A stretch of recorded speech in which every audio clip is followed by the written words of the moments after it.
Imagine a map of our nation where political power, federal dollars, well, they can dramatically shift. All based on who truly gets counted. Yeah, it's fundamental. For generations, the U.S. Census has been the bedrock of our democracy, right? But there have always been these questions bubbling up about how it allocates power. Consistently. And now, President Trump has ordered something groundbreaking.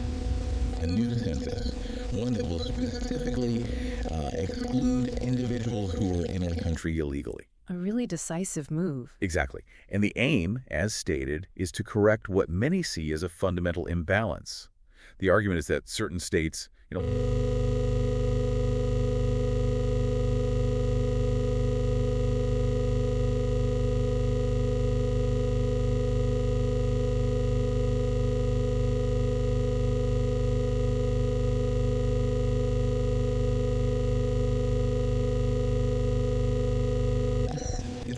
about the raw numbers. It's about ensuring those who, well, abide by our laws are the ones shaping the nation's future. So what does this actually mean for Congress, for federal money, for the very foundation of our elections? Big questions. Welcome to the deep dive. Our mission today to really unpack the history of the census, these recent presidential directives about who gets counted, the legal mess, the practical side of it all. And what it means for you, the listener. To help us navigate this pretty intricate topic, we've gathered, well, quite a range of sources. Yeah, we've got key Supreme Court opinions, info...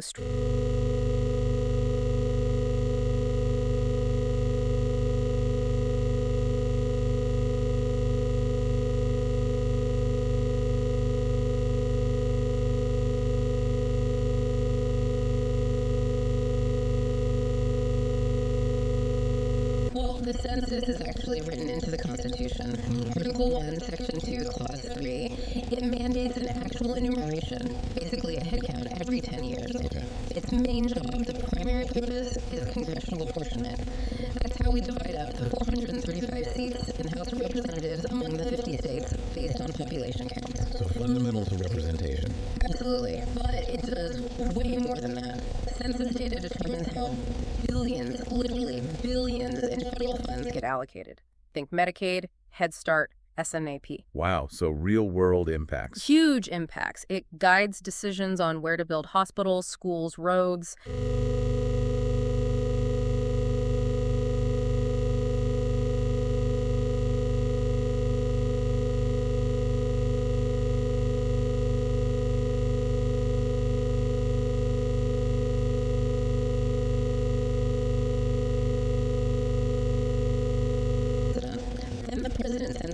over to Congress.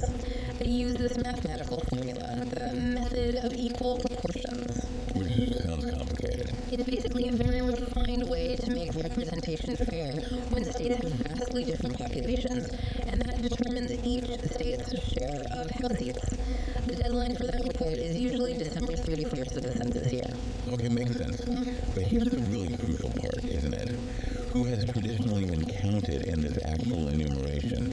Has it always been literally everyone? That's what's so striking. Looking back, the census has been remarkably consistent. It has always counted all residents within a state. It doesn't matter if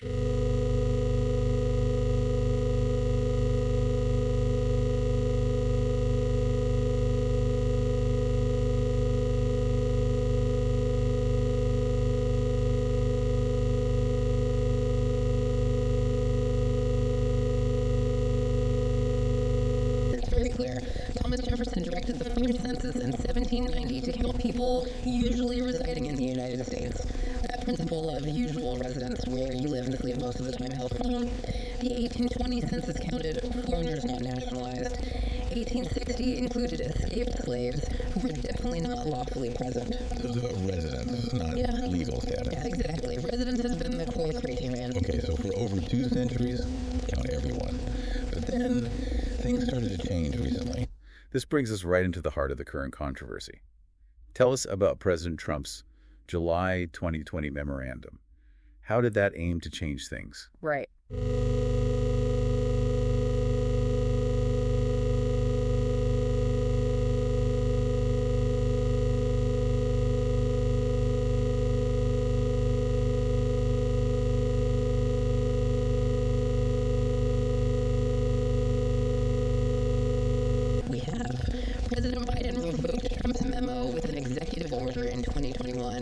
basically reaffirming the old practice of counting everyone. Okay. But then, in his second term, President Trump revoked Biden's order, bringing his original policy back into effect, and it didn't just stop there. What happened next? Well, this past August 7th, 2025, President Trump announced he told the Commerce Department to start working on a new census. A new census? Yes, and he stated very clearly, people who are In our country illegally will not be counted in the census.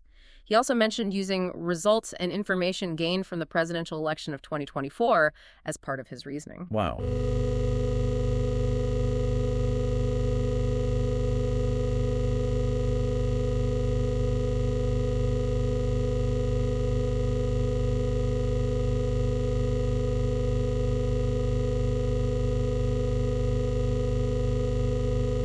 Senator Bill Haggerty, also a Republican, reintroduced his Equal Representation Act. He said, and I'm quoting here, "It is unconscionable that illegal immigrants and non-citizens are counted toward congressional district apportionment and our electoral map."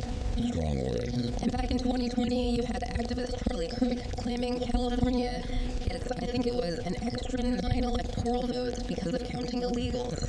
So that side is very clear. And the other side. Equally strong reactions. House Minority Leader Hakeem Jeffries condemned it.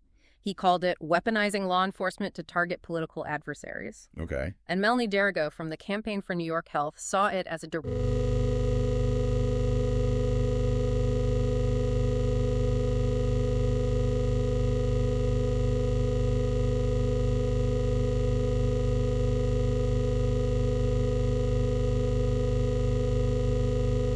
Well, the main legal argument really hinges on that phrase, whole number of persons, in the 14th Amendment. Legal analysis consistently interprets this very broadly to include everyone living in a state, regardless of citizenship. So the text itself is the barrier. Largely, yes. Plus, you have experts, and even an old 1929 opinion from the Senate's own legal counsel, suggesting you'd actually need a constitutional amendment to start excluding people from the apportionment count, not just a law or an order.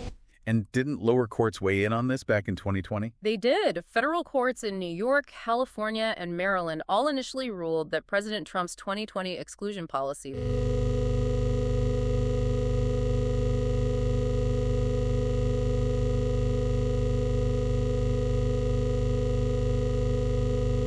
Meaning they felt it was too early to rule. They said the case was riddled with contingencies and speculation. They explicitly didn't rule on whether the policy itself was legal or constitutional. They basically said it was just conjecture at that point, how the administration might actually try to implement it. So they punted on the core legal question because it wasn't concrete yet. What did the dissenters say? I think Breyer, Sotomayor, and Kagan? Exactly. Justice Breyer wrote the dissent, joined by Sotomayor and Kagan. They strongly disagreed, arguing the case was ready to be decided. Hi. They pointed to the plain meaning of the laws, decades of history, consistent interpretations from all branches of government, all showing that, quote,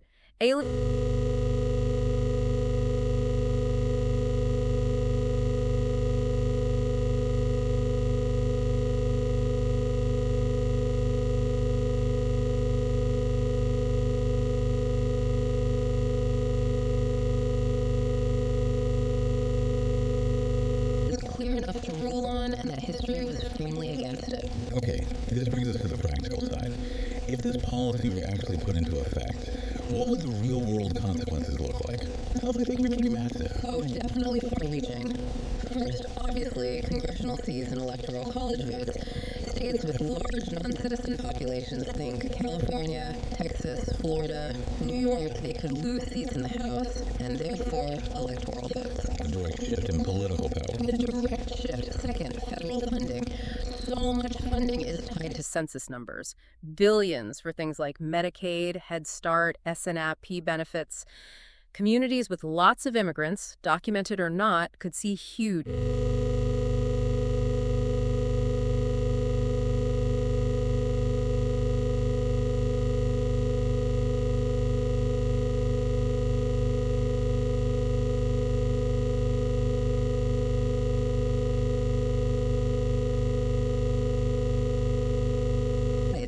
essentially by concentrating the voting power of citizens. Beyond those direct political and financial impacts, what about the census process itself?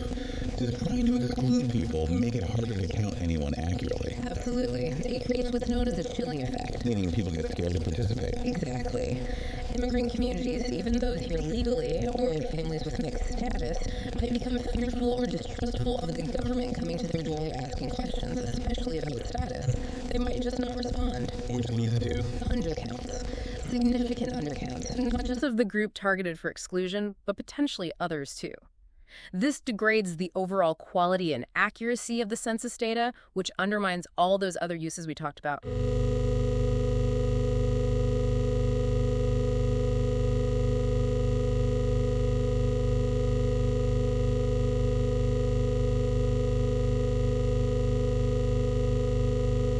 This is where it gets really interesting, maybe even surprising for some.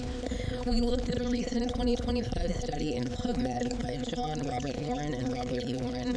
They systematically analyzed the actual consequences of including undocumented residents on political power going back to 1980. And what do they find? Get this. Their key finding was that even if every single undocumented resident had been completely excluded from the count in every census since 1980, it would have shifted No more than 2 House seats between the parties in any given year, and no more than 3 electoral college votes. Wait, only 2 seats. 3 electoral votes max. Back.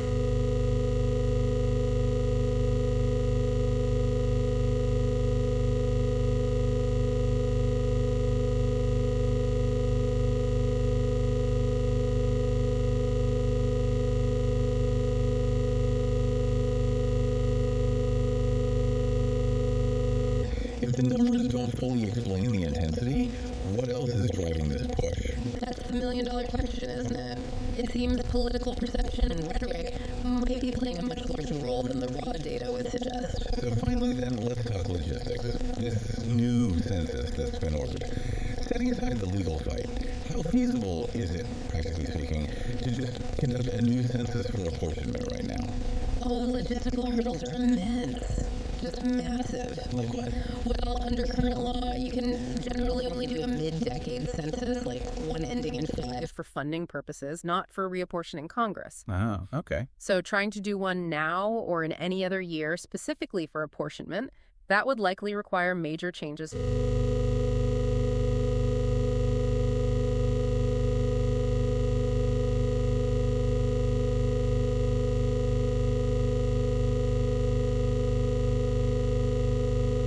It would be an unprecedented operational challenge. You'd need new methods to accurately identify and exclude specific groups across the whole country, train staff, build systems, all while the clock is ticking towards the next required census. The cost and complexity would be enormous. It sounds like a monumental task, legally and practically. It really does. Massive logistical, legal, and political hurdles, as Newsweek put it. Well, this deep dive certainly shows just how complex this issue is. You've got constitutional principles clashing with historical Practice, all tangled up with very current political goals. Indeed. This whole debate over who counts, it really does have huge implications for representation.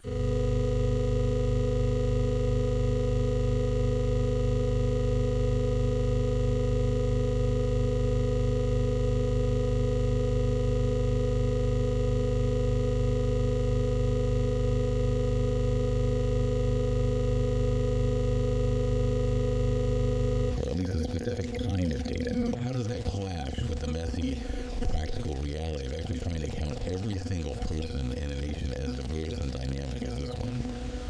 And what does that clash ultimately mean for a government that's supposed to represent everyone